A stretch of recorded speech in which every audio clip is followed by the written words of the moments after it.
Kos ni kalau nak beli harga 700 lebih, waterproof, fully waterproof. Tapi kalau anda nak budget anda boleh ambil earphone yang ni. Yang ini earphone budget 100 lebih je. Ada kawan kita hantar earphone kos earphone kos ni untuk tukarkan dia punya earpad dah. Ada 2 biji. Ni satu. Masalah sama je tukar earpad. Saya curi-curi masa lah buat kan. Kita ada banyak benda nak buat. Dan sepanjang dia dah bagi lama tapi saya tak dapat earpad yang ngam. Nanti kita tunjuk apa yang saya masukkan tak ngam. Tapi baru ni saya dapat satu earpad tu memang cun-cun. Yang ni headphone jenama KOS. Selalu yang problem dia punya span ni lah. Span ni rosak yang ni kita dah gantikan dengan yang baru. Kita recently baru dapat kita tukarkan.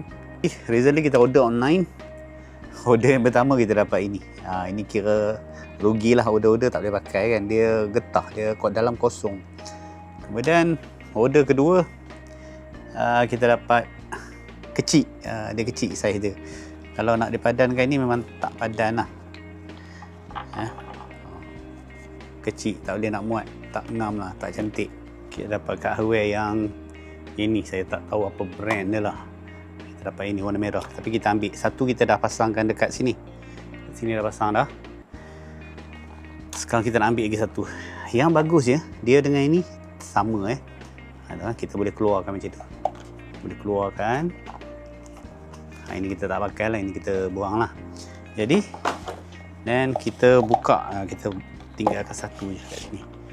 Ini kita keluarkan. Dia keluarkan, tarik macam tu je. Keluarkan. So kita gantilah. Gantikan Dia sarung saja. Sarung tapi dia agak ketat jugalah.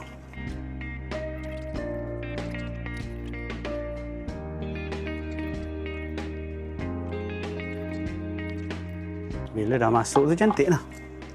Ngam lah. Dah macam baru lah. Mana satu kita dah satu dah siap, dua dah siap. Cantik. Okay, kita dah siap prepare 2 KOS punya earpad. 1, 2, 3, 4 kita dah tukar. Kalau yang baru.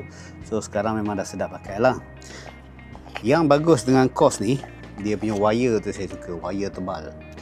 Dia punya connector macam ni KOS ni kalau nak beli harga 700 lebih, waterproof, fully waterproof. Tapi kalau anda nak budget anda boleh ambil earphone yang ni. Yang ini earphone budget 100 lebih je, tak sampai 2.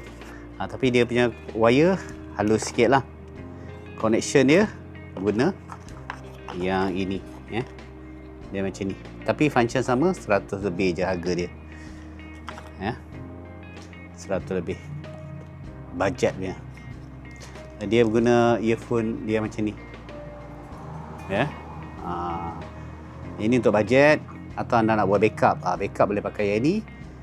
Kalau yang serius pakai ini 700 lebih, yang ni backup 100 lebih.